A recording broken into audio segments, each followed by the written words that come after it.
Nandito na ang Team Bathan sa pangunguna ng kagalang-galang na Kapitan Dionisio Linatok Apoy Bathan.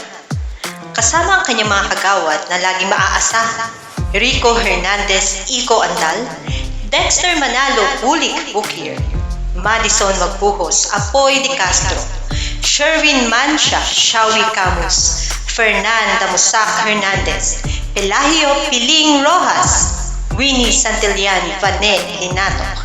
Kasama sa tapat na paglilingkod para sa kabataan sa pangunguna ni SK Chairman Eric Di Mapasok Pasumban, SK Kagawad Erica May Amparo, Lester Matira Amazona, Ryan Briones, June Briggs Camus, Jerome Andal, at John Mark Linatok.